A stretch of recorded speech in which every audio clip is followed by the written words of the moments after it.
Good evening. Today is November 12th, 2024. Welcome to the San Marino Unified School District Board of Education meeting. Here's our board president, Shelley Ryan. Thank you, Claude. There is nothing to report from closed session. Regular session is now open at 7:01. Let's do a call to order. I'd like to do a roll call. Ms. Lamb. Here. Ms. Chong. Here. Ms. Gill. Here. Mr. Chang. Here. Mrs. Ryan. I, student board member, Ms. Ta. Here. Like to turn it over to Dr. Lena Richter to introduce our student leading us in the Pledge of Allegiance. Thank you, President Ryan. Tonight, we are pleased to welcome an exemplary seventh grade student from Huntington Middle School, Isabella Gabikian, to lead the board in the salute to the flag and share a little bit about herself and her school. Isabella, thank you for joining us tonight, and please come up to the podium and you may start when you're ready.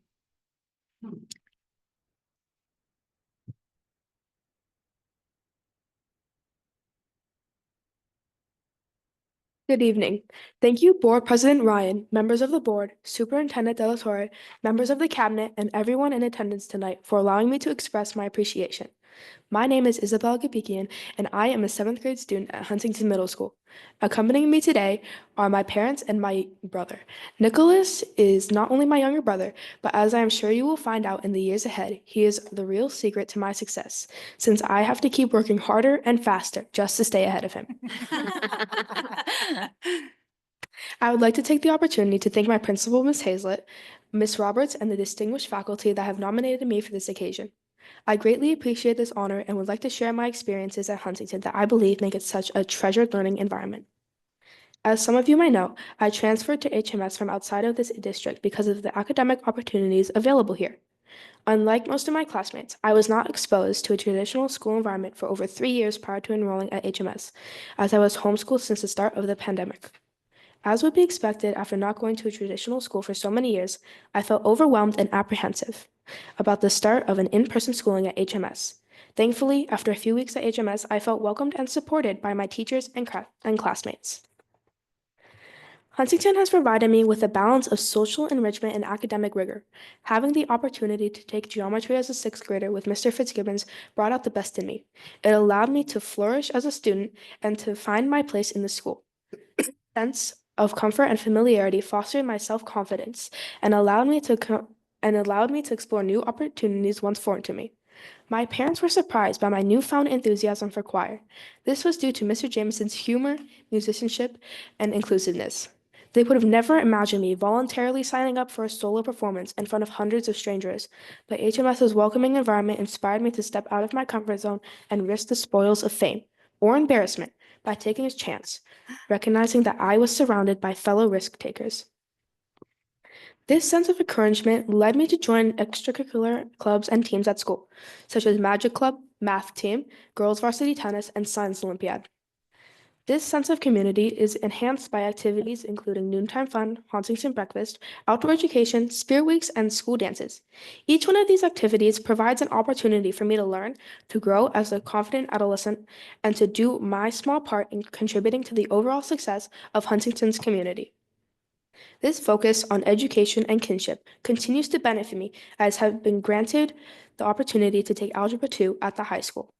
As a pre-freshman, my high school classmates are many years older than me, yet their supportive attitude has been as reassuring and as welcoming as those in Huntington, which in my opinion is a direct reflection of an uncommonly kind community of teachers and learners that surrounds each of us. Without a doubt, this attitude is a learned behavior modeled after our parents and teachers and reinforced by the everyday interactions of our classmates. I do not take for granted the administrative burdens and the time constraints my success in this school district has required from many teachers, staff, and administrators, and for this I am eternally grateful for your consideration and support over the past year and a half. Thank you for your attention. Now please rise and join me in the Pledge of Allegiance. I pledge allegiance to the flag of the United States of America and to the republic for which it stands, one nation, under God, indivisible, with liberty and justice for all. Thank you. You may be seated. Isabella, thank you so very, very much for that wonderful Great job. speech regarding your experiences at No, don't Huntington Middle stand up. School. And we appreciate you leading us in the Pledge of Allegiance. So we have a certificate for you of appreciation for being here this evening. So thank you so much. We're going to take a photograph with you, and then we're going to invite your parents and your brother to come up and be in the photograph as well. Oh, everybody right now? Or just boarders. First, yeah. Yes. Oh my gosh, she doesn't. You probably. Yeah.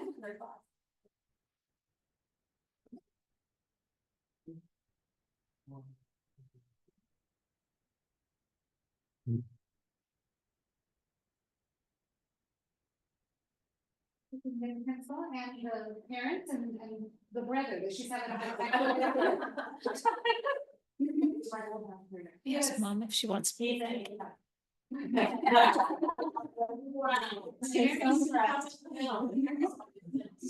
please.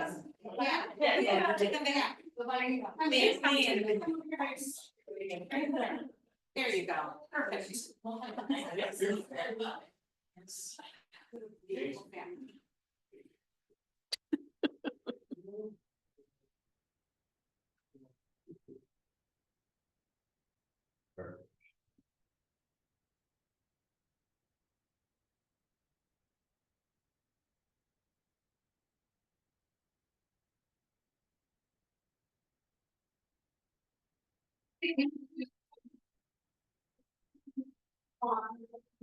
You tell them it's a parent. Good luck. Congratulations. Thank you very much. You set the bar. Yes, you have. Great job.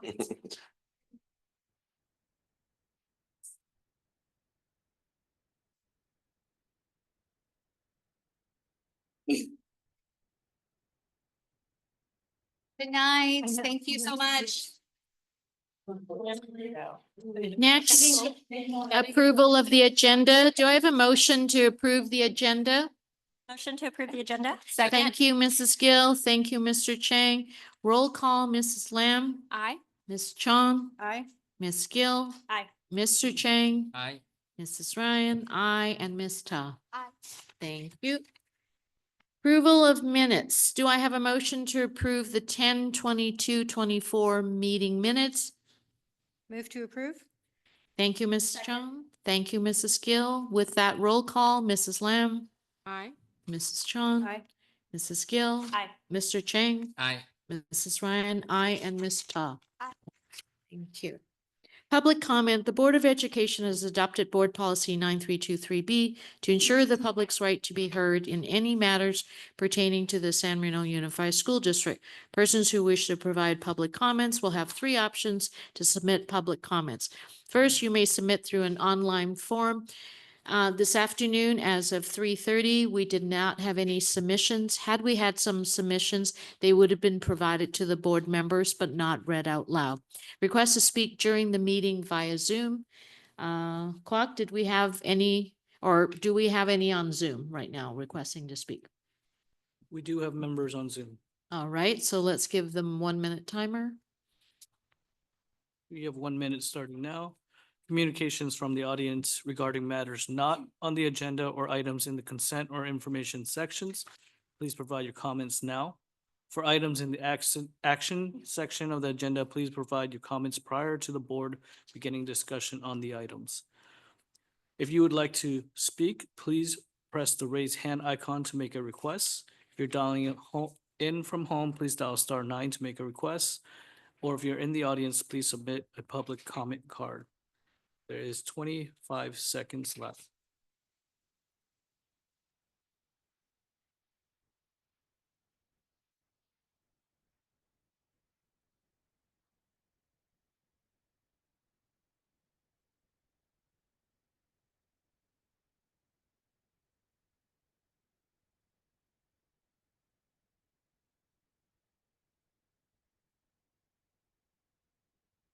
There are no hands raised.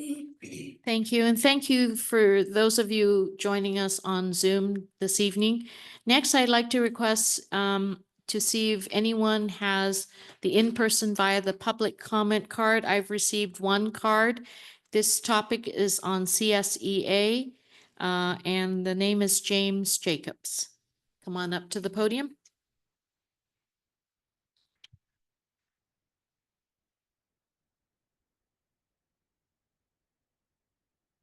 I'm not used to using a microphone. Good evening, everyone. My name is James Jacobs, and I'm here representing San Marino CSEA, California School Employees Association, San Marino Chapter 120. Good evening to President Ryan, distinguished board members, Dr. De La Torre, Dr. Rose, Dr. Richter, Dr. Choi, Mr. Huang, and Ms. De La Torre. I've been a 25-year employee here. 1999. I was here when we first were working on the high school, and we were in portable classrooms in the East Lot. And so I kind of go a little further back, and I've known Linda for a very long time. I'm currently I work at the high school as a paraprofessional in the special education department. I'm currently the varsity high school boys and girls golf coach, but I've also coached numerous other teams there. And right now I am the CSA president, one of the job union stewards, and also the assistant regional representative. I stand here on behalf of CSEA San Marino Chapter 120 bargaining unit and our executive board to express our respect and gratitude for the conclusion of our 2024 negotiations, which began in spring of 2024 and ended just this past month in October on the 15th. We made great strides in updating our contract language, which benefits and protects our current and future members, and made concessions, which we realize always there's concessions, that it benefits the district as a whole. I want to thank the Board of Education and the district negotiation team for recognizing and acknowledging the hard work and dedication of our classified staff with the 5% off schedule and the 1% salary increase that we've received. I know we started at zero, and we appreciate everything that you do for us. So thank you very much. We also appreciate and respect the relationship that we've fostered and built with Dr. Rose and his team. We're excited about the passing of Measure M. I know that we're all concerned, but with 71% with approval of those in the community, the members who voted, and we as CSEA were able to secure a $1,000 donation for their campaign, and we're very pleased to hear that everything worked out great. I understand that there's going to be a party, so I think we may be there. But on top of that, we look forward to the future projects and the upgrades that's going to benefit the students as well as the staff. And maybe we can get a couple of hitting bays for the golf team, the high school. Just a suggestion. But as we all know, in the immortal words of Kobe Bryant, the job's never finished. And so I know there's a lot of work to be done, but we do have some job descriptions that we need to go over. And I've talked to Dr. Rose about creating a new employee orientation program. So we can't wait to get that going at some point next year. So I want to thank all of you for your time, for allowing me to speak on behalf of our 140 plus members of CSEA Chapter 120. Thank you so much.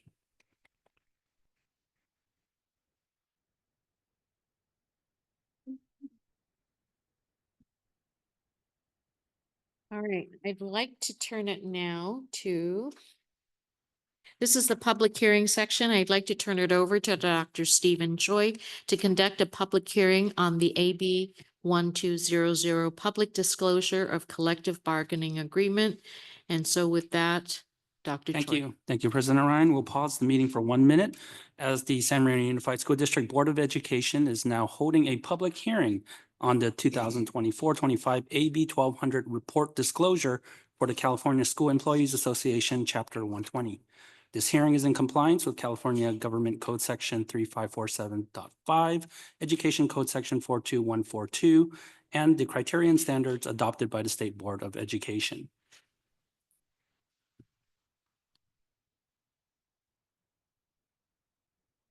Go ahead and just start that.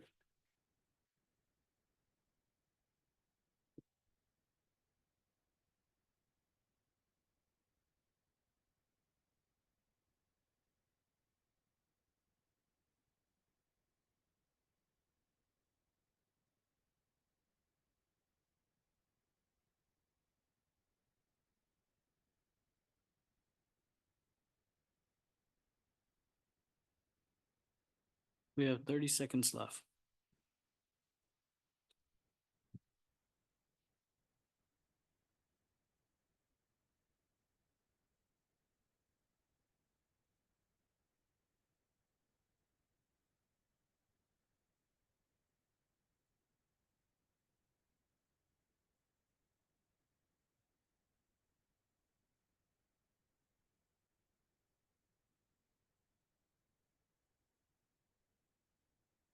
There are no raised hands. All right. That concludes the public hearing.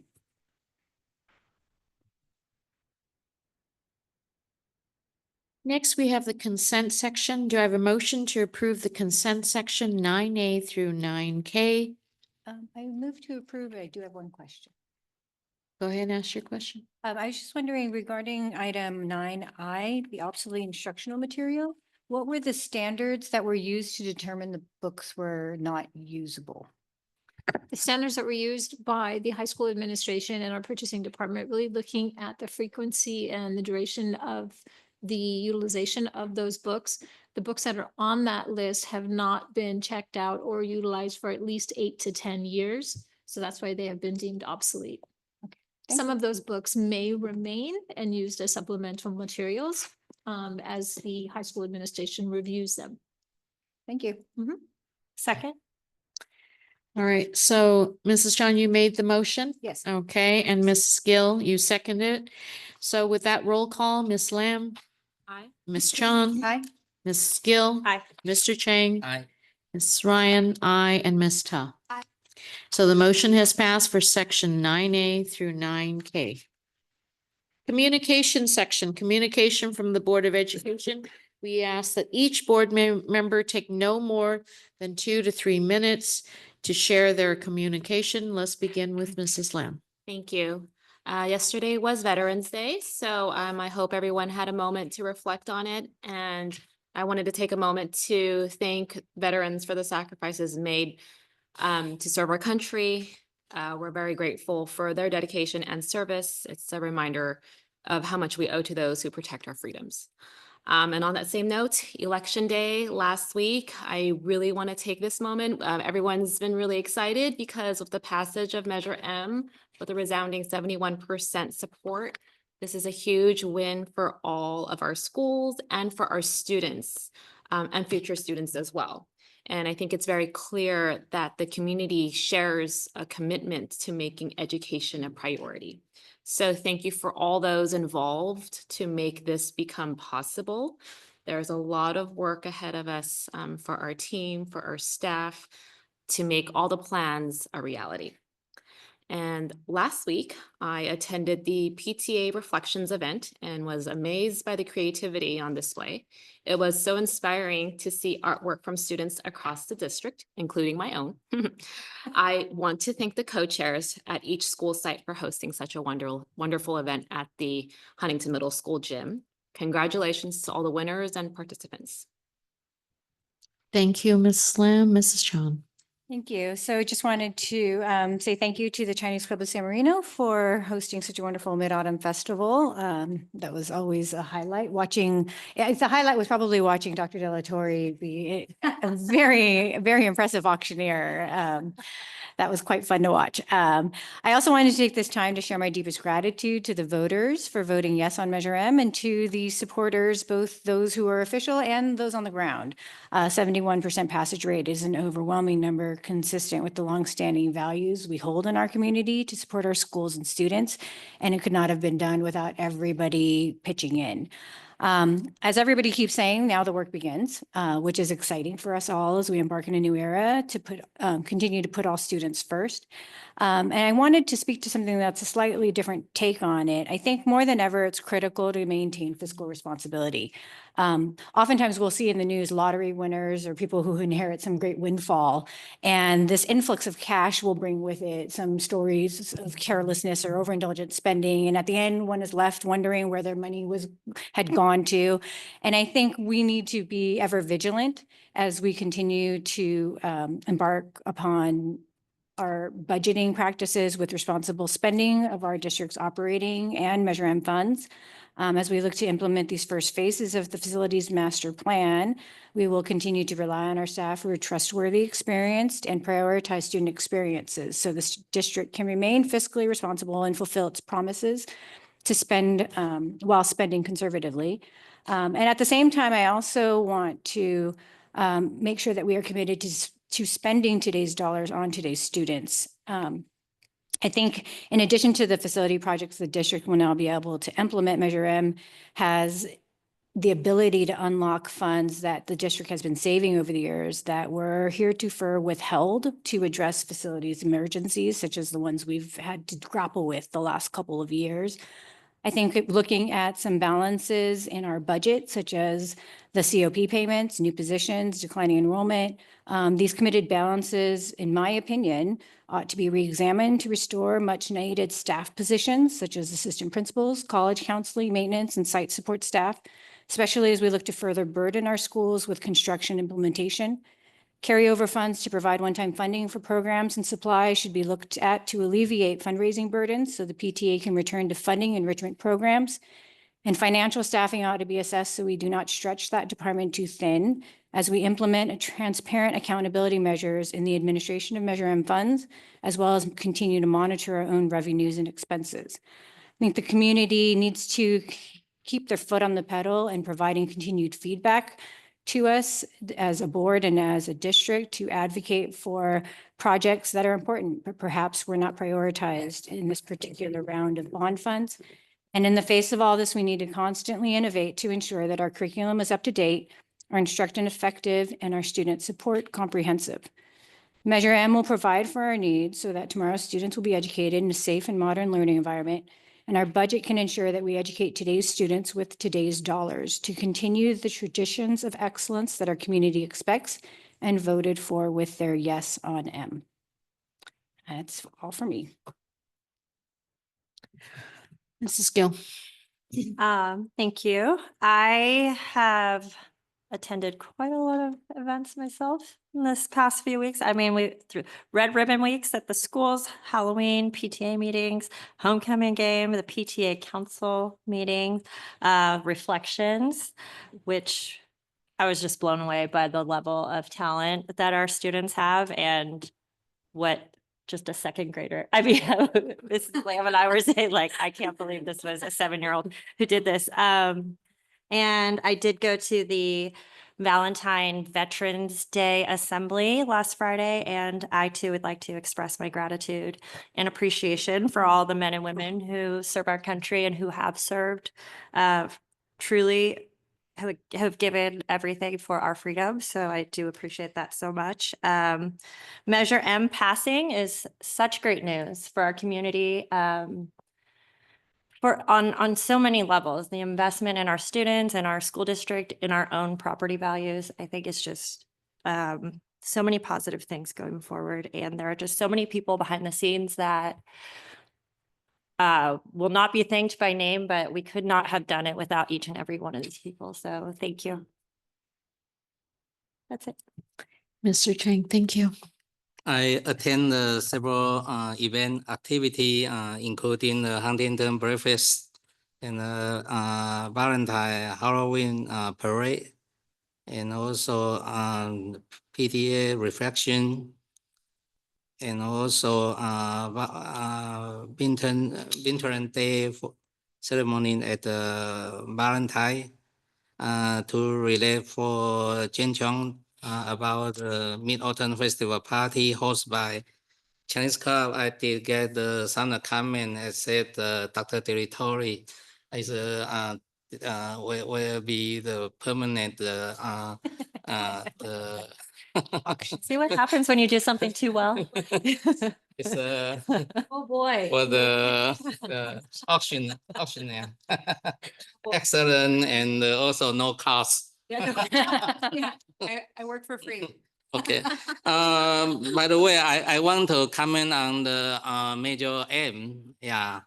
As probably community people, they deal with Major M about 12 months. Actually, this is a long process since The last time we have a failure did not pass. So to me, I think is very meaningful.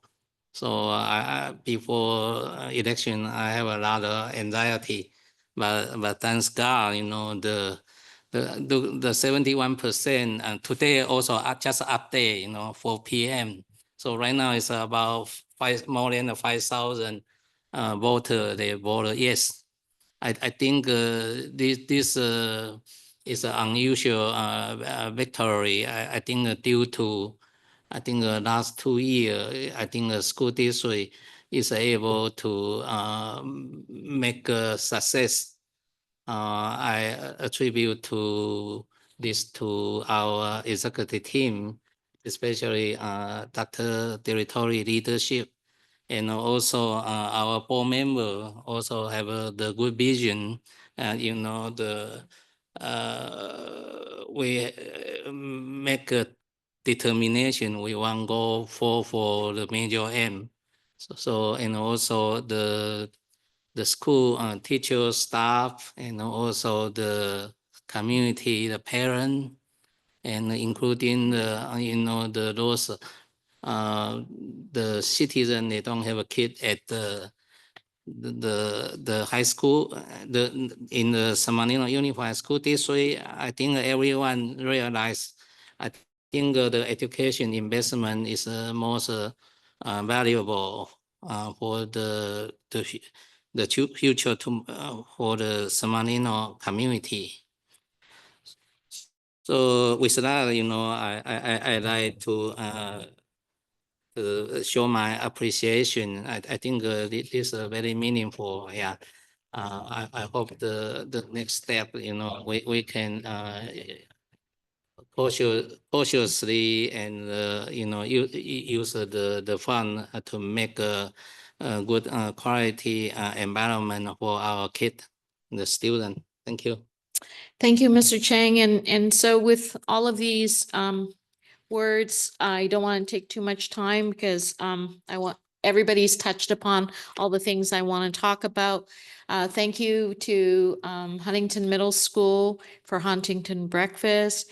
Veterans Day, we would not enjoy the freedoms that we have without our veterans. And then, of course, the community coming together and showing their confidence in our community as well as our school district to support Measure M and the future of our children in the schools that they reside or spend a large amount of time in. And so with that, I'm going to turn it over. And I think next up will be Ms. Ta. Thank you. So 2 weeks ago, Carver had their enrichment week and HMS had their 8th graders after Cali trip. And last week, Valentine had their Veterans Day assembly and HMS and SMHS had their Red Ribbon weeks. And SMHS football, we won our game against Hawthorne in the CIF round 1, I believe, beating them 35-6. So this week we're going to go to Pasadena. Very exciting. And this week at the high school on Wednesday, Red Cross is going to be hosting their annual blood drive. And on Thursday is the SMHS showcase. So the performing groups are going to be showcasing what they've been doing this year. And next week, Carver and Valentine will be having their parent-teacher conferences and book fairs. And HMS on Wednesday will have their good citizenship for trustworthiness. And SMHS, the dance department, is hosting their fall show on the 20th and 21st. Thank you.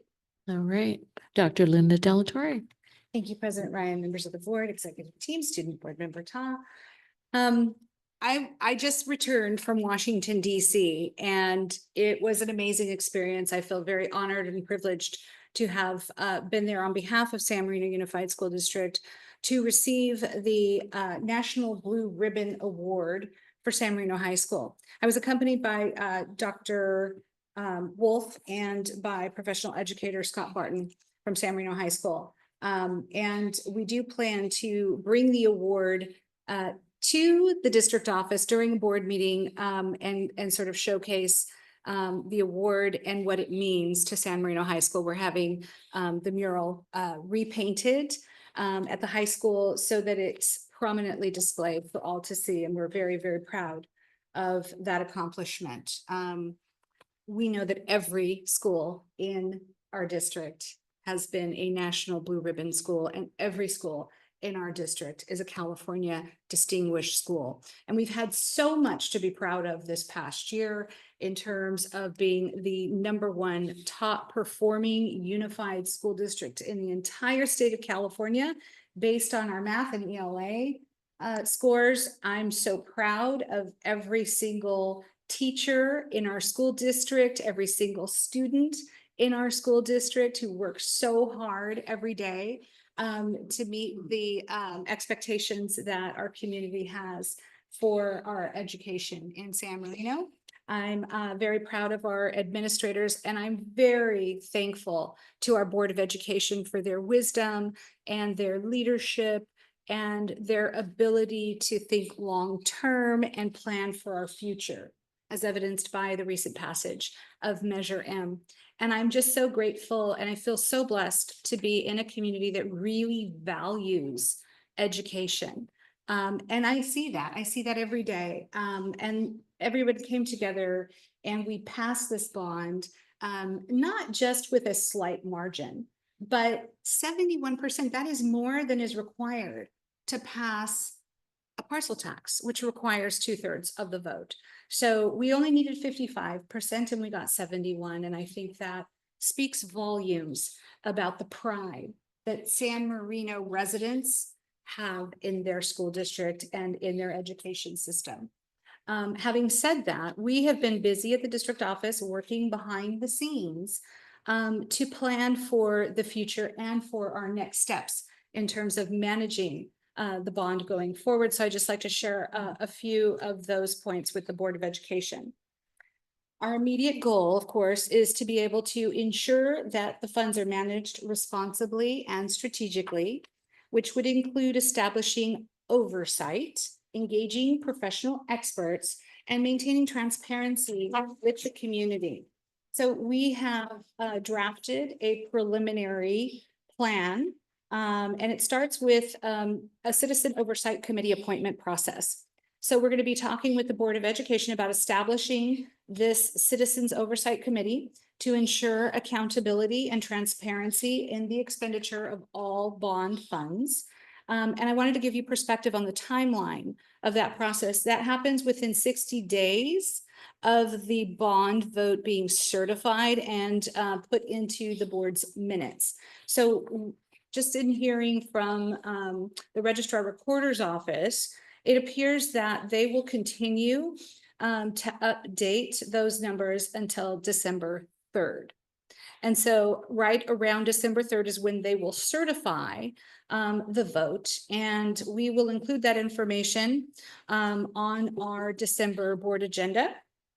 It will be committed to the minutes for the next meeting, and 60 days from that date, we must have a Citizens Oversight Committee in place. So we have been working on an application process for the Board of Education. Dr. Choi has been working very hard and gave me a draft of that application today, which will include a statement from the candidate about why they want to serve on the Oversight Committee. It will include information about their prior volunteerism within the school district, any job experience or education that they have that would ideally match up with their future responsibilities and the tasks that they will be performing as a member of the Oversight Committee, and any training that they might have. So we will have the Board of Education engage in identifying the criteria. Then we will recruit candidates by issuing a public notice and opening applications for a period of time to recruit qualified members of the community. We will have a selection process that will involve the Board of Education reviewing applications, possibly interviewing candidates. That's up to the board. We'll discuss that at a later date. Finalizing committee appointments with board approval. And then we'll have training, conducting an orientation session to familiarize committee members with their roles and responsibilities under the Proposition 39 mandate and regulations. So what the expected outcome will be: a fully functioning Citizen Oversight Committee ready to oversee bond fund expenditures who will communicate progress with the public, which they are required to do. Next step is to engage a construction manager. We're going to need a project/construction manager to be hired. And we're going to be looking for somebody who has experience, obviously, in working on school district bonds and with public school districts. We need to make sure that we have an RFP or RFQ process that we put together. The timeline on this, it happens 90 days from the date that the election is certified. So we'll develop the RFP. We will evaluate the criteria that we are seeking. We're going to review proposals, conduct interviews, and we will select the best candidate based on expertise, experience, and their past history in working with school districts, getting projects completed on time and within budget. And then we will enter into contract negotiations with that project manager. So the expected outcome on that is a construction manager with a comprehensive understanding of what the school district's project goals are, and also knowing who they will work with as far as the district leadership team is concerned to ensure effective implementation moving forward. Next, we're going to engage an architectural firm. The objective would be to select a firm that would provide design services, focusing on modernizing, upgrading, and enhancing the district's aging facilities. The timeline is within 90 to 120 days from the date the vote is certified. We will again consider drafting an RFP specifying design needs, including safety, accessibility, sustainability, and functionality for 21st century learning environments. We are then going to engage in the evaluation and selection process. We will review all the submissions, assess qualifications and previous work, and we will select a firm with a proven record in public K through 12 facility design. Then we will engage in contract negotiations with that firm, and we will implement the initial design phase. And the expected outcome for that would be engagement of an architectural firm that will produce design plans aligned with district priorities and community expectations. Then we will launch into facilities planning and prioritization. And the objective is to develop a phased facilities improvement plan that maximizes bond funds and prioritizes the most urgent infrastructure needs. And we have many of those. The timeline for that is within 120 days of the vote being certified and memorialized in board meeting minutes. And it'll continue as an iterative process throughout the bond project. We will conduct a facilities assessment review. We have a facilities master plan that LPA already presented to the school district and to the FAC that we believe is a wonderful roadmap for the work that needs to be done in the future.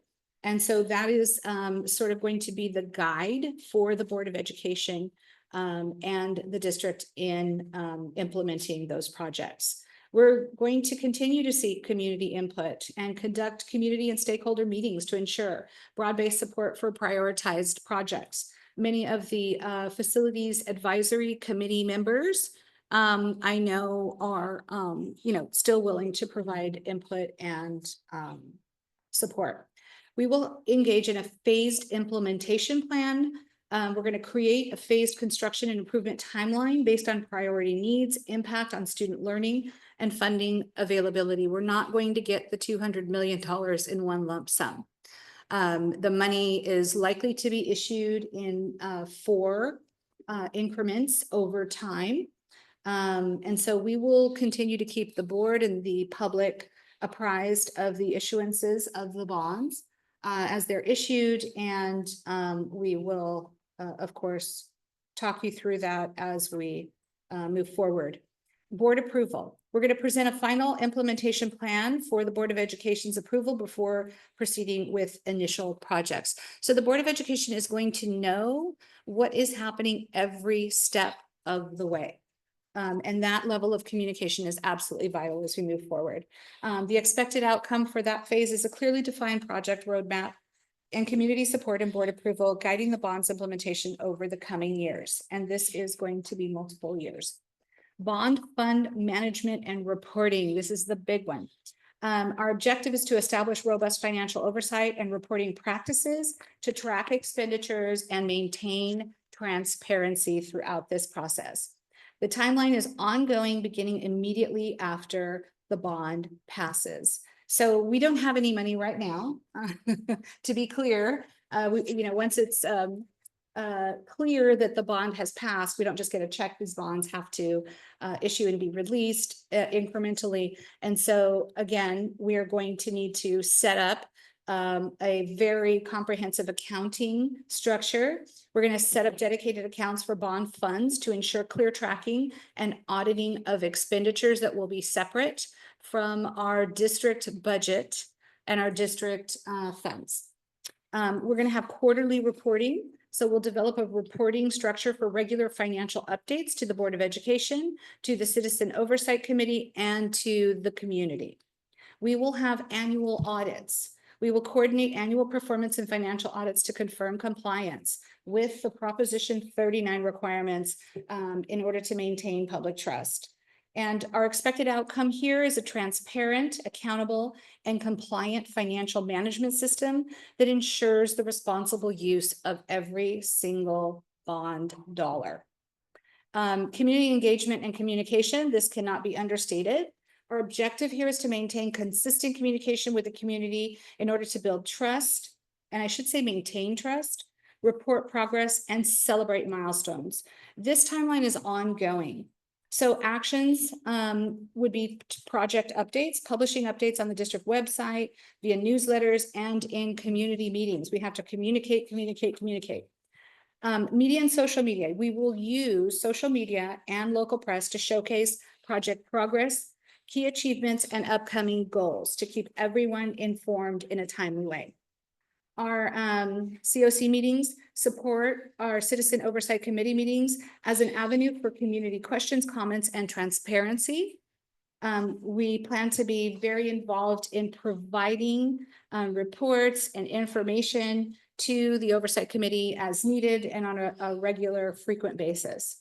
Our expected outcomes here: a well-informed community that feels involved in the process with clear visibility into how bond funds are improving our district facilities. We want people to see it, to feel it, to touch it, to know it is happening.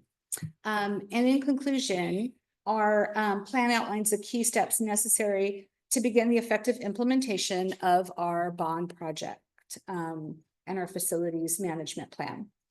By working very closely with the Board of Education, our Citizens Oversight Committee, our construction and architectural professionals, our teachers, our classified staff, and the community, the superintendent's office, and the CBO are committed to fulfilling our responsibilities to enhance the district's facilities for current and future students. We are very excited about this process. And as board member Lamb said earlier, once it passes, now the work begins, right? It does. And I think we've all said that at some point. So we're ready, willing, and able to manage the work that lies ahead in an appropriate, professional, responsible, and transparent way. We take the trust that this community has placed in us very seriously. And we want to make sure that we are communicating not only to the Board of Education, but to the community, and making sure that everyone knows what's happening when it's happening. This will be somewhat disruptive at times for our students. We know that. I remember that from years past when we had the bond in 96 and 2000, and having to, place students temporarily in portable classrooms, temporary housing until we get things built and taken care of. But it will be worth it in the long run. And our schools are definitely going to be on the mend. So I want to thank the board for their vision and their support and their patience throughout this process. And I want to thank my executive team for really, doing all of the heavy lifting and the hard work in making sure that we help to support the vision. And then, of course, I would be remiss in not like publicly thanking Dr. Peter Coe, his wife Sylvia. I know she helped him out a lot. And of course, Mrs. Micah O'Mara for their wonderful steadfast leadership, their campaign committee's hard work, everyone who really supported this, CSEA's leadership here earlier telling the board how supportive they were, SMTA, all of our teachers, classified staff, just everyone in the community did a fantastic job of getting this off the ground and supported. And we are going to make you all proud in the future. So thank you. All right. Dr. Delatorre, thank you so much for that very comprehensive kind of a preview into the work ahead. And thank you to our cabinet, our community for your vote, but also your confidence in us in leading the school district. So I want to thank everyone. Next, we Just do we pause have- for 1 second. okay, 'Cause pause. I do have one more thing Okay. that I want, and I'm sorry, I'm taking up a lot of time this evening, but it is really important Okay, that we discuss this next. okay. I thought Oh, she yeah, had to no, present she's- next. Okay, she's waiting. Yeah, she's waiting. Okay. She's waiting. So next we have two announcements that we need to make. Right there. Okay, the first is happy birthday to Joanna Lamb, which was Saturday. Happy birthday. And happy birthday to President Ryan. First on the 14th. So opposite ends. I know. You can blow out the. No. Mine passed already. You should blow it out. Oh, it's up to you. Jennifer will do. No. Yeah, we have to Yeah. do the fan thing together. Go down, Shelley, so you can. I'm gonna go down to Shelley. Yeah. Yes. Yeah, and then we can maybe take a picture. Maybe. Oh, I'm sorry. I put it exactly where I want it to go with the. You girls will blow it out. We can fan it out. Yeah, we can fan it. You fan. Here, you You'll fan. fan it. So Okay. mine passed already. You fan it. Okay. Just have to get a photo of this. Oh, we shared the same birthday month. Apparently, Scorpio. Oh. She's one of those. She's just so efficient. Uh-oh. I got some video. Look at all the smoke. I hope there's not a detector here. I'm sorry, Jennifer. Well, thank you, Jennifer. It's So when was yours? Mine was on the second. halfway there. the November Chinese- yeah, 2nd. November 2nd. You're Wow, 14th. yeah, 12 days apart. Who's that? Oh, wait. Don't let it. Very clear. Okay. Can we have the board join us? Oh, very cute. Let's celebrate. Yeah, with chocolate. That's So that's really really celebrate. It's really nice. You guys are special. You got the chocolate. Okay. Oh my gosh, how cute. That's adorable. Perfect. Okay, I'll send it to you guys. Okay, thank you. Happy birthday. Okay. Happy birthday. You do it this time. I did the last one. I know, look at that. You both get. There we go. Just Put it out. the magic there. Thank you. Birthday. Happy birthday, ladies. Of course. Oh. How old am I? Happy birthday. Oh, She's 39. Again. Uh-huh. Thank you. That is beautiful, yes. Okay, now you can move forward. Oh, I was, Can like, ask I a was quick thinking. question? Uh-huh. Quick question. I Yes, guess. of course. Would you mind sending that It's coming timeline? out Friday. Okay, awesome. So- And then, Yeah, Friday in the weekly board memo, you're Okay, gonna have great. that, yeah. and then is that application going to be available online for people? So would- Yes, it will be. It's electronic. Actually, you created it in what program? It'll be a Google form. Google. Oh, so it'll just aggregate itself. So we really. And it'll just come out on a spreadsheet. and It's a everything. fillable form, Yeah, yeah, so yeah, it's yeah. all being done electronically. He did a great job of putting that together, so. Awesome. Can't wait to see. Can't wait to get started. I know, isn't it Right. exciting? All right, thank you, everyone, and we're ready to go now. I'm so sorry I held you. Huntington Middle School board goals presentation. This is Principal Hazlett. She will present the 24-25 board goals to the Board of Education. Thank you. Good evening, Board President Ryan, members of the board, Dr. De La Torre, members of the cabinet, and community members joining us tonight. My name is Mary Hazlett, and I am the proud principal of Henry E. Huntington Middle School, and I'm excited to share about the progress we've made attaining the goals given to us this year. We start off with safety and wellness. Huntington continues to prioritize efforts to improve the safety of our schools and the well-being of our students, beginning with clear and frequent communication with families, staff, and students. We continue to share the great things that are happening at HMS through our weekly community newsletters, my weekly email to staff, my weekly email to families, our social media sites, school website, as well as through nominating amazing examples of academic excellence, service, and kindness to be our voice to lead the Pledge of Allegiance and share personal stories at our Board of Education meetings like Isabella did tonight. In terms of safety, our site safety teams review the comprehensive school site safety plan in collaboration with our school site council, San Marino Police and Fire Departments, and get insight from JRIG. We continue our annual safety training and drills for staff and students to plan fire, earthquake, and critical incidents. Plan for them. We had a lockdown drill, for example, today. We continue to invest in improved and additional security cameras in high activity areas. Phase 2 of the camera upgrade plan for this year includes the installation of 2 additional cameras inside the BAC gym and 2 multi-sensors, each equipped with 4 lenses, in the parking lots on either side of the tennis courts to enhance traffic monitoring and student safety to and from HMS. And there are more cameras to come. In terms of wellness, we continue to review annually the data from the California Healthy Kids Survey to determine our school site plan. Our counselors, psychologists, administrators, and Titan Wellness Counselor collaborate monthly about our high-risk students. Our HMS counselor, psychologists, wellness counselors continue both one-on-one and group counseling sessions to support our students through conflict management, growth mindset, learning empathy and kindness, guidance through changes in friendships, which is common in middle school, managing emotions, problem solving, and gaining perspective.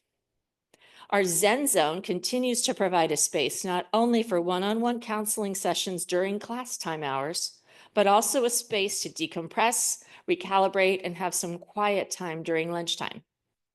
Our administrators and teachers conduct restorative conversations between students as part of our progressive discipline strategies.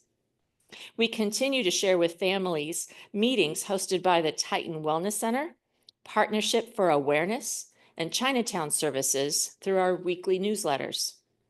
In the first 13 weeks of school, we have received 60 referrals for counseling services, and all 60 are receiving services. Fortunately, we have another almost full-time counselor, the wonderful Chinese-speaking Mrs. Chen, and created an additional counseling space for her and available to our students.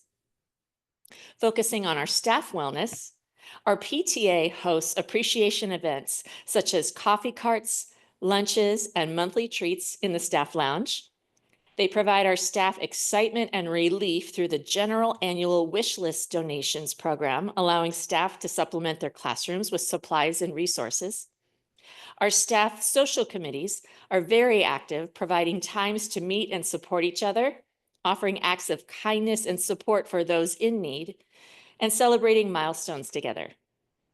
Our teachers utilize restorative practices in class to form classroom communities, resolve issues, and connect with one another.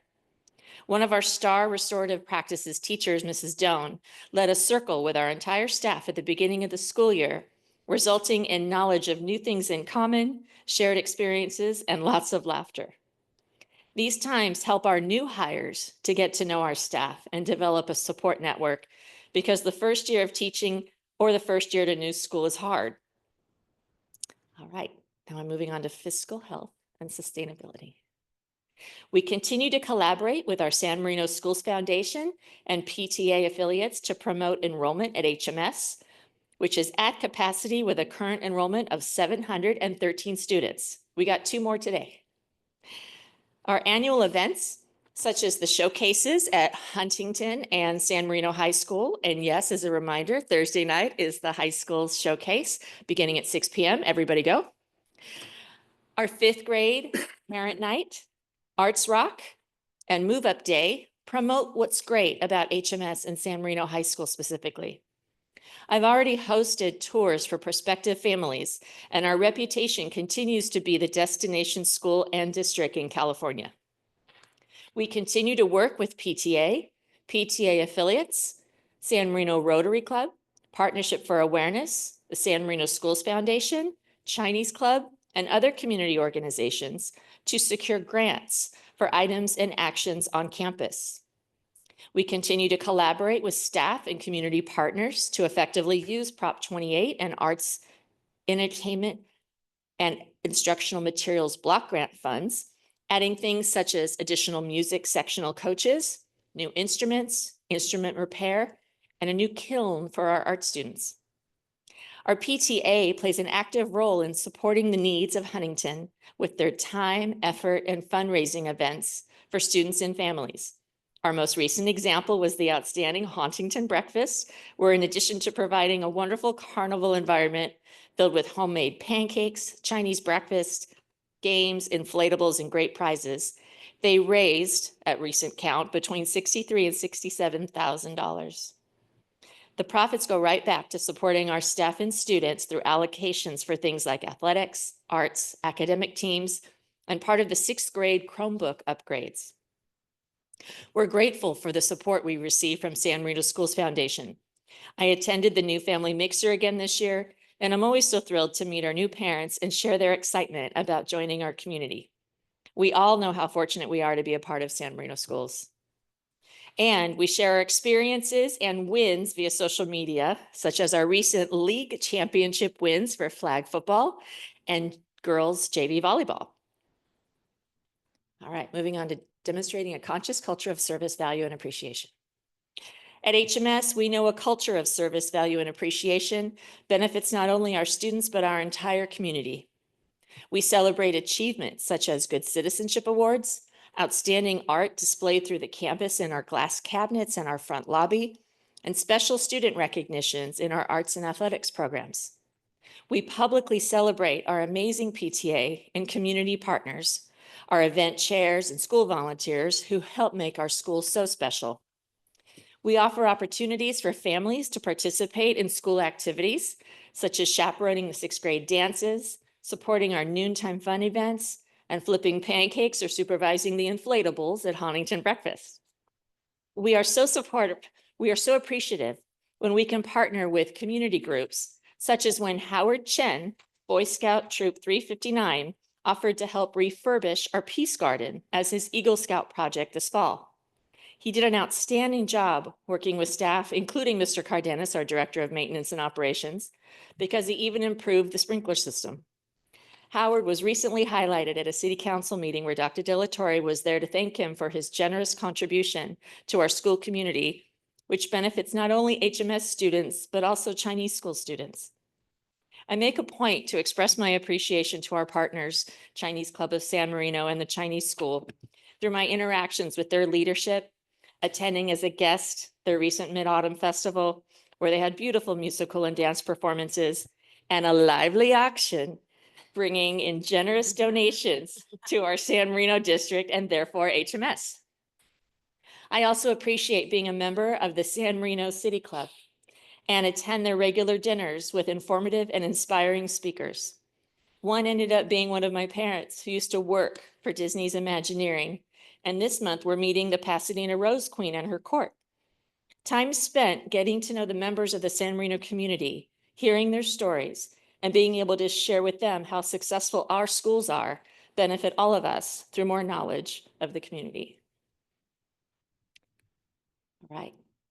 Preparing students to be high-quality global citizens, to prepare them for not only academic success, but to instill civic responsibility and awareness of the issues and opportunities to improve our world. Our teachers and staff have been using data to inform and guide our instructional practices to help challenge those kids who are ready for some acceleration and those who might need a little bit of help rising to the challenges. This data supports personalized instruction for advancement and intervention. Our recent acceleration of utilizing IXL weekly in English, math, and science, and using the personalized learning plans from the NWEA assessments have provided teachers and families with a seemingly infinite resource to reach even higher levels or reinforce crucial concepts in class and at home. Our teachers differentiate their instruction to meet the needs of the students and are mindful to use the curriculum to create projects that students can relate to their lives, identify with personally, and learn about other cultures. Our student government, otherwise known as ASB, is a strong representation of democratic government with representatives, committees, planning meetings, gathering information from their constituents, holding activities and events, getting feedback from the constituents, and holding post-op meetings to share lessons learned and improve plans for the future. They also inform our school about Heritage Months and share specific stories and historical events over the intercom. We encourage participation in our many HMS clubs and hangouts, web, academic teams, our annual outdoor education trips, and athletics. Another way we allow for student exploration is through our daily homeroom expectation that students read silently a book of their choice for 15 minutes. That time is not only to mentally settle from a sometimes chaotic journey from home to school, it's also time for our teachers to see what the students are interested in, what genre they're reading, what hobbies or interests they have, and encourage the love of and rewards of reading. I am proud to be the principal of Huntington Middle School and have the honor to support our outstanding teachers and staff as they challenge each student to learn everything they can while we have them for 3 hugely transformative years, both academically and especially socially and emotionally, as they transition from children into young adults. Thank you to the board and Dr. De La Torre for creating these annual goals, to the cabinet and the SMUSD staff for their support as we implement them in our schools, and for the community support of our students, teachers, and staff. Thank you.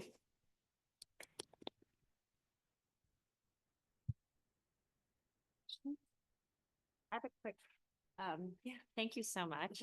And you've just been doing such a great job over the last couple of years. Thank you. Something I would love to see, and I've said this a few times to other people, but I just wanted to say it here.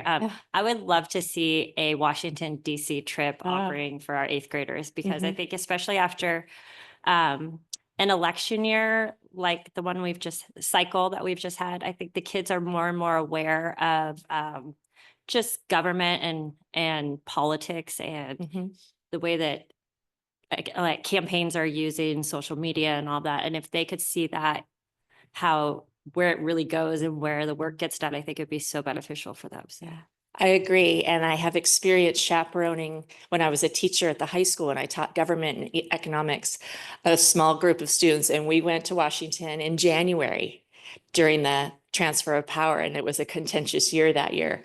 And it was wonderful. And some of my kids joined the protests and some of the kids were on the other side. And so it was a wonderful experience. So we will look into that. Thank you very much for the suggestion. We need a goal for her to win the national blue ribbon. So she did. There you go. Yeah, right. Next year, Yeah. right? Again, we did win in a couple, we can win it. Win again. Okay. For fun. Just I think it was 21, right? What- Yes, 21. Yeah. Yeah. I guess we have to wait a few years, but yes. Yes. May I? All right. So thank you, Mrs. Hazlett. That was wonderful. I have 2 questions. Yes. Regarding, what we're doing at the middle school. Yeah. But I was hoping, well, one's an easy question, might be a little bit more challenging. So I'll start with the easy one. When you're giving tours to parents, I'm curious if you could speak to what they're seeking, what prospective parents are looking for and students are looking for when they're coming on these tours. And then my second question is, what is our current cell phone policy at the middle school? And what have been some of the challenges and successes with that policy? Sure. When I take families on tours, they are looking to see what it feels like to be a student at Huntington. So I make sure to have them visit as many classrooms as we can, and our teachers love it when we stop in. We make a point to visit the sixth grade classrooms, right? Because that's normal. I have a lot of fifth grade families that are coming in, but at any grade level, we show them the facilities. They're always impressed to see the space we have, like the green lawns and the spaces where the kids have time to play and get the wiggles out, you know, at lunch and after school. They're impressed with the number of sports and intramural activities that we have. They're impressed with our visual and performing arts program. So I make sure to show them all of those electives that they have, including robotics and everything else. They're impressed with our hangouts and our after-school academic teams and academic support. Oftentimes they'll ask me, you know, what can you do after school to help my child? So that's always a highlighted conversation. And I would say the spaces inside, the warmth, the work on the walls, and to see what their children are going to be creating and learning throughout the year. So that tends to be our focus. And of course, they love our gym. They always are wowed by the BAC. We start there. And the workout room. No middle school has a workout room. No middle school has a kiln for ceramics. We just have amazing things. We have more sports than any other middle school. So there's a lot for us to celebrate. And in terms of cell phone policy, it didn't change much. I've been enforcing no cell phone usage by students from, you know, the time the bell rings, 8:10 to 2:50. There were some exceptions where if teachers wanted to use them for assignments, and I hadn't included the watches, the smart watches, but after consulting with staff and, you know, principals of the elementary who had created that policy, I implemented that a couple months ago. I have received 0 complaints about the watches and 0 complaints about the phones.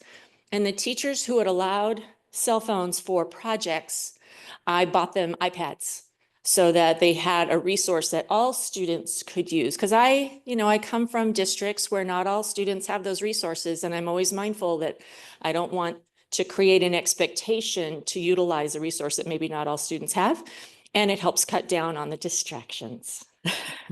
And you've gotten some positive response from the families around these policies? Yes, and I always try to educate them about there are ways you can turn off some of the resources for certain hours, utilizing your phone provider. And yes, I have not had any complaints at all about the phones or the watches.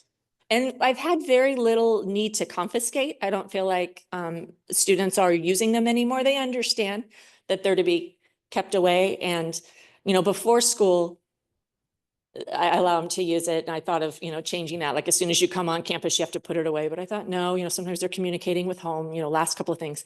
And it's amazing. In the morning, before 8:10, they're like this, not talking to each other very much outside. And then during snack and lunch, they're talking to one another, they're communicating, and then after school, they're back down. So it really is a huge shift, but they have access to it for communication, but they're focused on school when they're with us, and they have access to the electronic resources they need with what we have. Yes. You mentioned about there's a phase 2 camera installation.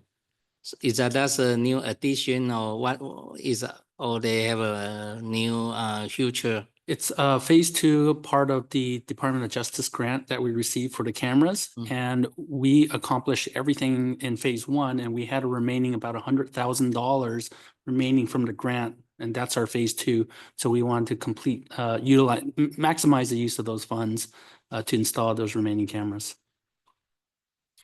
And also, I want to mention, thank you for pitching, the last week invite me and the COO for the CAC Health to visit your wellness center. Yes. And actually, the CAC, the Regional Health Center, just opened, opening at the Alhambra Main Street, yeah, 43,000 square feet. So Wonderful. will be the closer, I think, institute, if there's a need Oh, for good. referral, yeah. And I understand Miss Pei Jin Chen, our new counselor who speaks Chinese, Yeah, was they able also to, invite, who utilizes that room, was just the perfect person to share. yeah, Yes. I can extend the invitation. If you and the counselor or the superintendent like to visit the center, yeah, Mhm. give you a tour. I'd love to. I was chaperoning the Pali trip, so I wasn't able to meet you, but that's So why the Ms. Chen represented. location was the all the Nissan dealership. Yeah, Oh. we totally convert to the health center. Yeah. Oh, nice. Wonderful. Good. Yeah. Thank you. All right. Thank you very much. Thank you. Thank you. Thank you. Thank you, Mary. Thank you, Ms. Hayslett. All right, now I'd like to turn it over to Dr. Jason Rose. And with that, he will present the first reading of Board Policy 1312.5. This is regarding complaints concerning discrimination. This is the board's first reading. Dr. Jason Rose. All right, thank you, President Ryan, Board of Education, Superintendent Dr. Delatorre, Executive Cabinet, and Student Member Ta. Tonight, I present to you a first reading of Board Policy 1312.5, which encompasses discrimination complaints as well as Title IX complaints. This is not a new board policy. Rather, this is just an updated version of our current policy to include current staff. Currently, our Board Policy 1312.5 lists Dr. Delatorre from her time as the Assistant Superintendent of Human Resources as the coordinator designated by the board to facilitate any discrimination complaints submitted.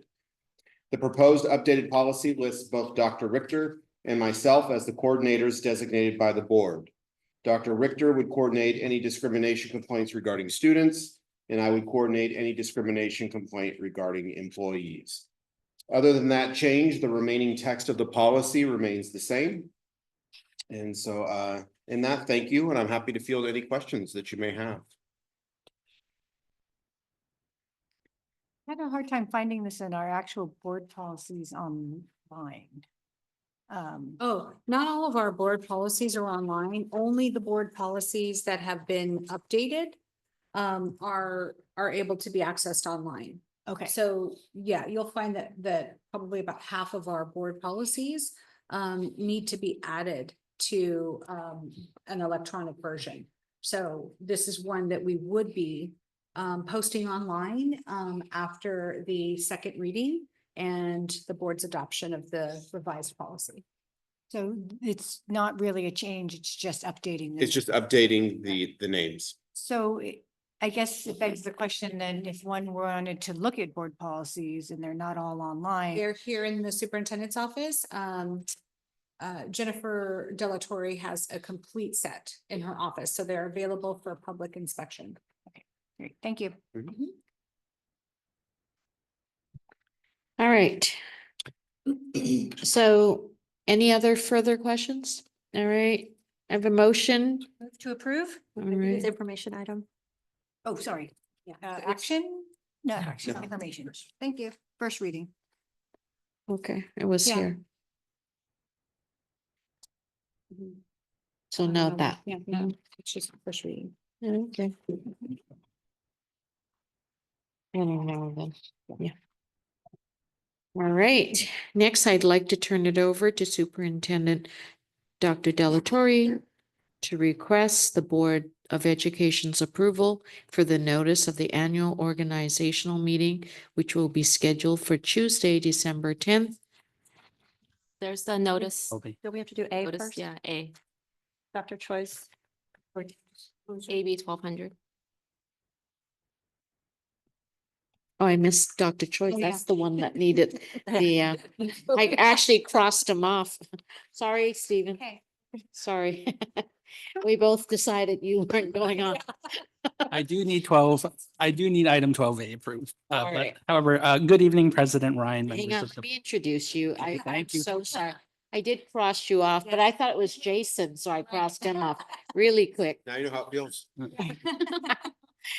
All right, next, this is the 24-25 AB 1200. This is a report disclosure. Dr. Stephen Choi will present the 24-25 AB 1200 public disclosure reporting of collective bargaining agreement with the California School Employees Association, CSEA, chapter number 120 for the 2024-25 year of the school board for approval.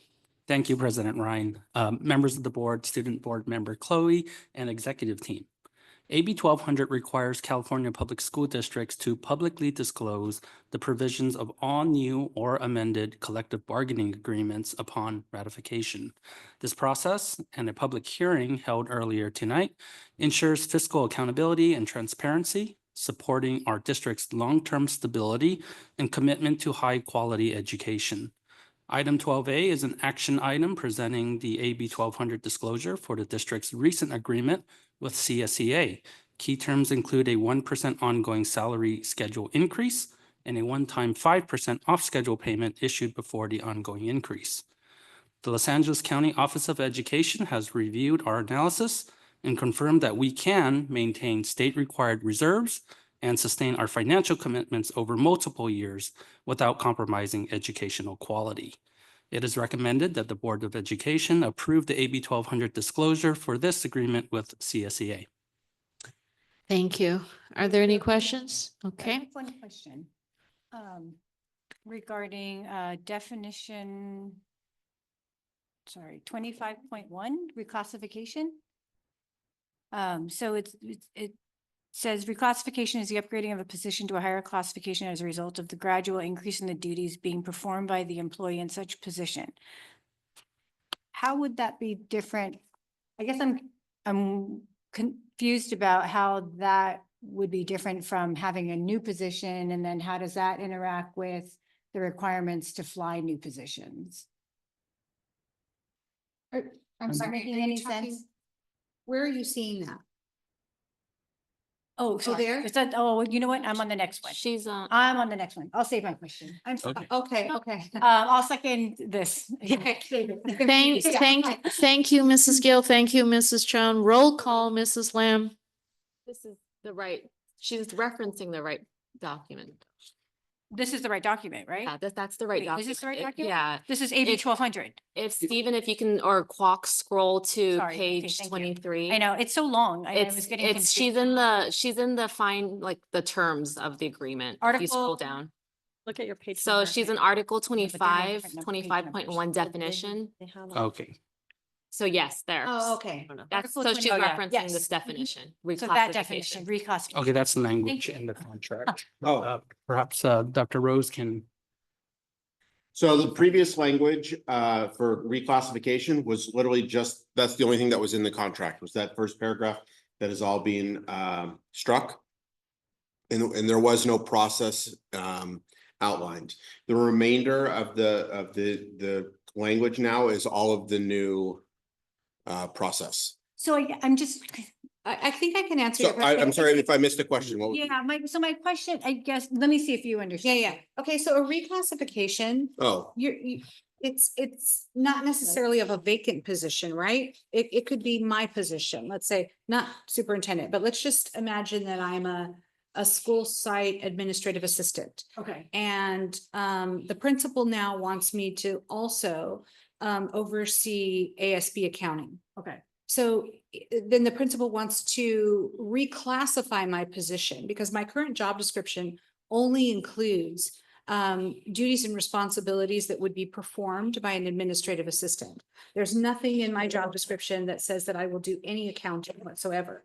So they're going to reclassify my position, which would be done through the negotiations process because it's a represented position, to probably a higher range because the work that I would be performing would be valued at a higher rate but I'm in the position and I'm qualified to do it. So it's not a vacant position that you have to, you know, post the position and advertise.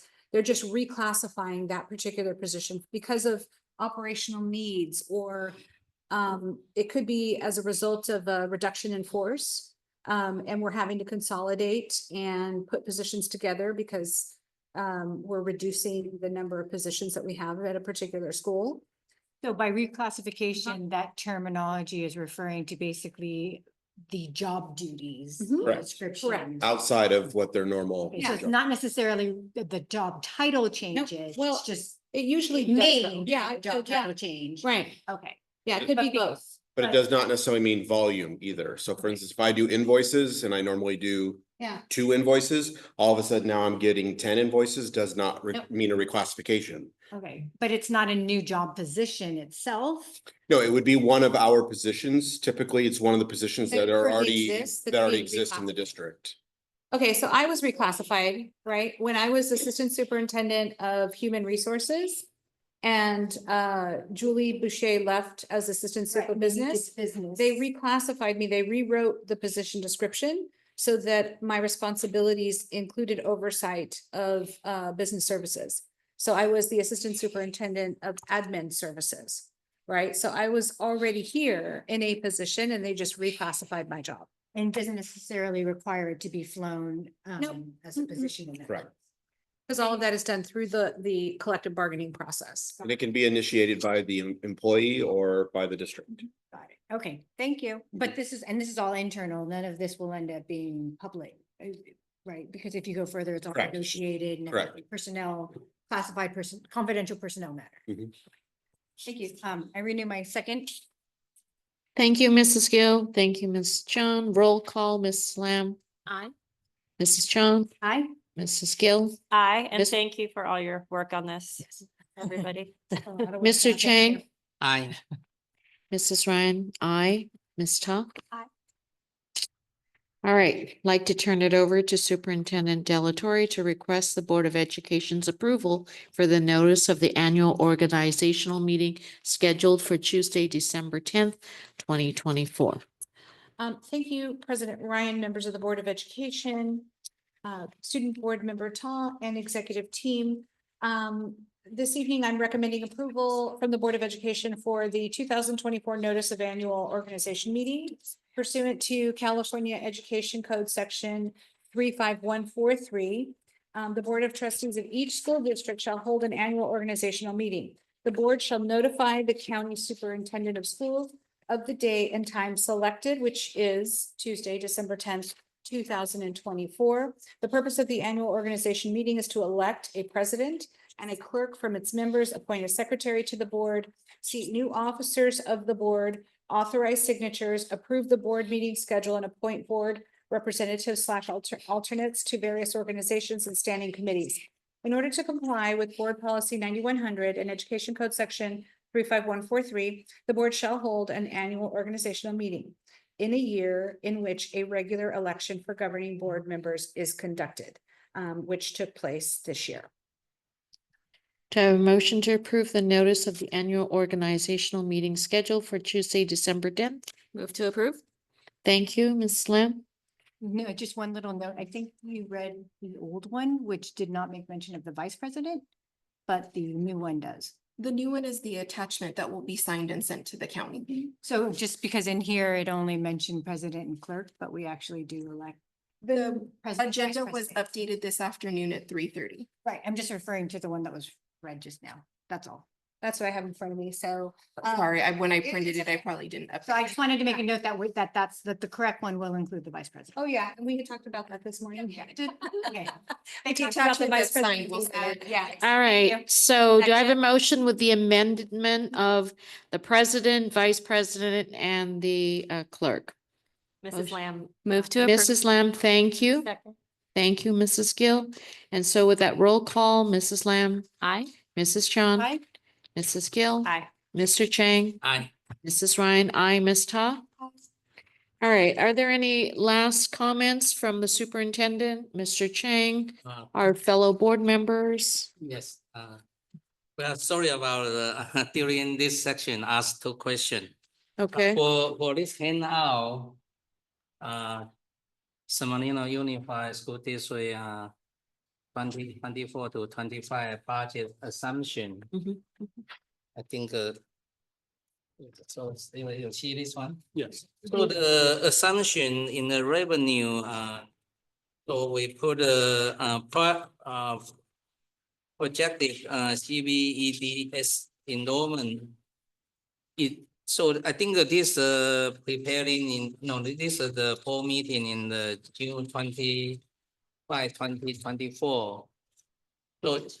So is that right now the 2025 to 2026, we just budget for 2,894. Is that we should be more aggressive or? So this document is current up to June 25th, 2024. So this was the adopted budget for 24-25 at that time. I will be presenting an updated first interim at the next board meeting. And we've since had already 2 budget adjustments. So unfortunately, this is somewhat outdated. It's not the most current version. So mean in the future, when you present, so you have a new number? Absolutely. We use the cohort model, Mr. Chang, so we take a look at our current enrollment by grade level. And we roll up the numbers. So as an example, we'll take the current kindergarten numbers and roll them up to first grade. First grade goes to second goes to third, and so on. And then we estimate what we think the incoming TK and kinder numbers will be. And in some cases, we will add 10 students to certain grade levels, like first grade, which typically, and for some reason, we end up with more kids to get the projections for the upcoming years. And that's what hasn't been done yet. That's the old version. Okay. And then, thank you. And then the second question go to the Jason. Yes. You know, the action item, the first one, the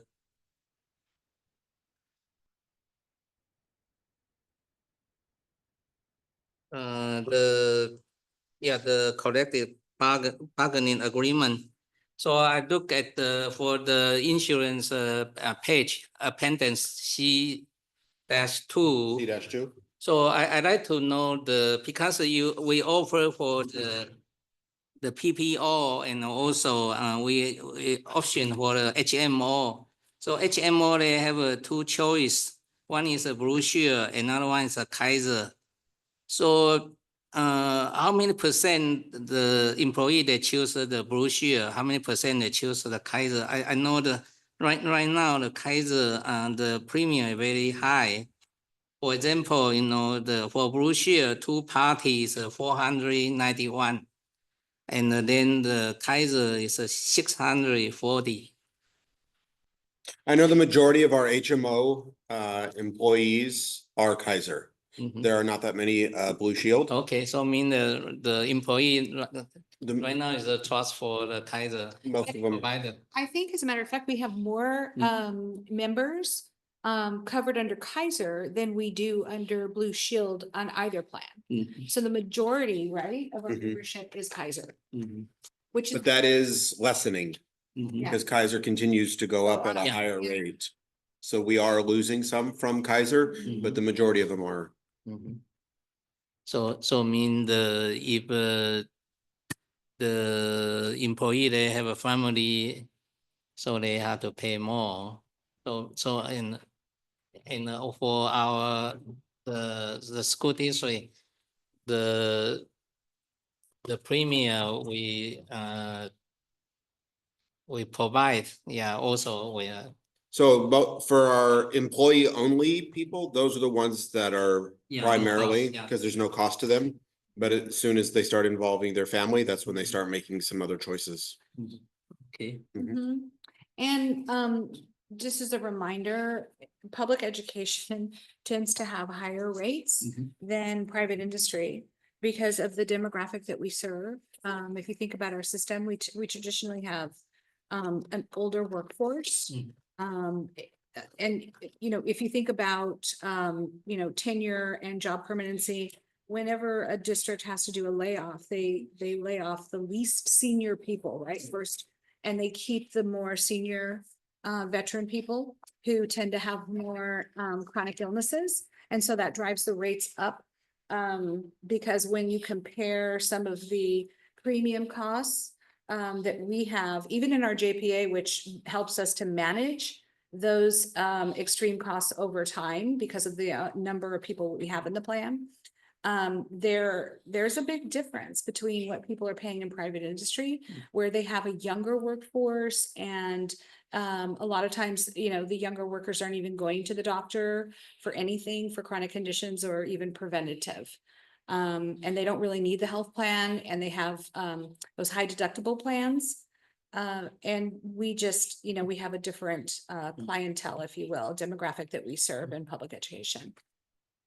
But the JPA that we're in Yeah. really does help us to balance those costs. And there's what, 98, just 90? I think we're up to 82. Oh, 82 members now Two. in the JPA. It used to be 68. So the larger the group, the better your rates are going to be. And we're not allowing as many people to opt out because we want the healthy people to stay in the plan to help subsidize the unhealthy people. And our JPA is very popular, where a couple of our neighboring districts Yeah. have called and are asking to possibly join ours. So Right.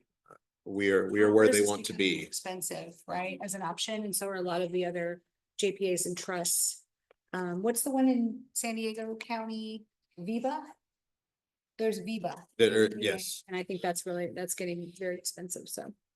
Just give the update about what's going on, the healthcare in the cancer treatment, you know, for last 5 years, you know, the USC K medicine, they're trying to penetrate to the San Gabriel Valley. So they set up the outpatient cancer center in Arcadia.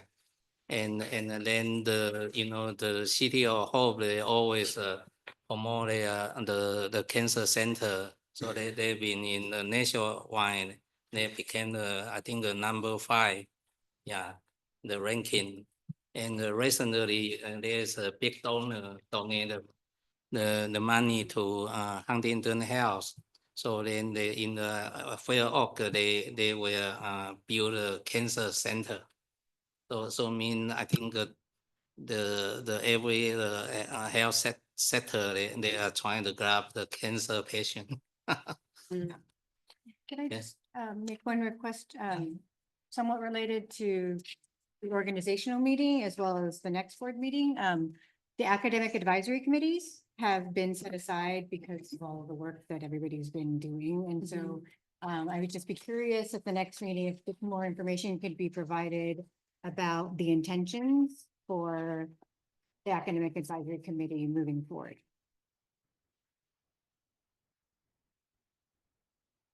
All right, any other comments? Dr. Delatorre? All right, with that, I'd like to adjourn, get my cabinet home.